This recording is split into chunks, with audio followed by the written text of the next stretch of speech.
মাটি রেডি করা আছে। দেখো কত কেঁচো হয়ে আছে, কেঁচোগুলো দেখতে পাচ্ছ। আমি আগে খুব ভয় পেতাম, কিন্তু এখন আর অত ভয় লাগে না।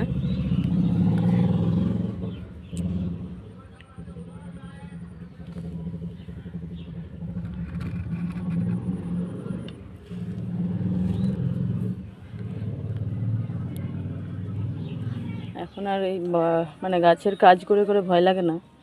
এই দেখো কেঁচোটা।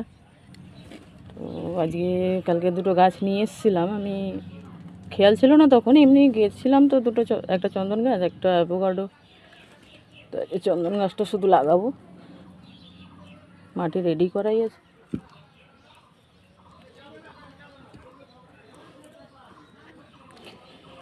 অ্যাভোকাডোটা অন্যদিন লাগাবো। মাটি অবশ্য আমার মাটি থাকে, মাটির মধ্যে সামান্য হাড় গুঁড়ো থাকে আর গোবর সার থাকে। মানে আমার নিজের বাড়িকারই গোবরগুলো এনে রাখি, কিছুদিন হয়ে যাওয়ার পর, শুকিয়ে যাওয়ার পর সেগুলো দিই। আবার সবজি পচা সার থাকে আমার।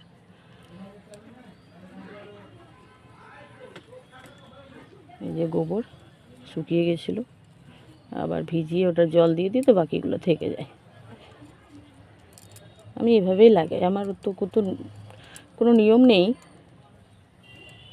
মানে যেভাবে আমার কমফোর্টেবল ওভাবে লাগিয়ে দিই। দেখো এটা হচ্ছে চন্দন গাছ। তো আমি উপরের ব্যাগটা বের করে নেব। অনেক এগুলো তো আঠা মাটি দেওয়া থাকে, এগুলো বেরোতে চায় না।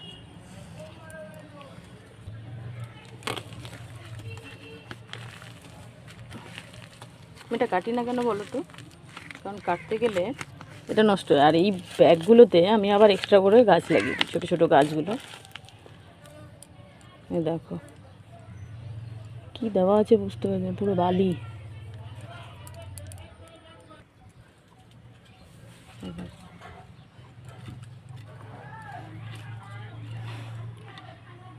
একটা কাঠি দিতে হবে না, গাছটা আটকাবে না।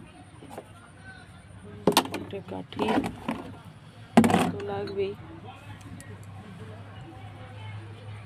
গাছটা আটকাবে না।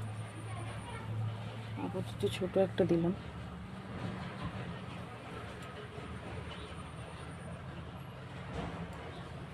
এটা হচ্ছে তোমার লাল চন্দন,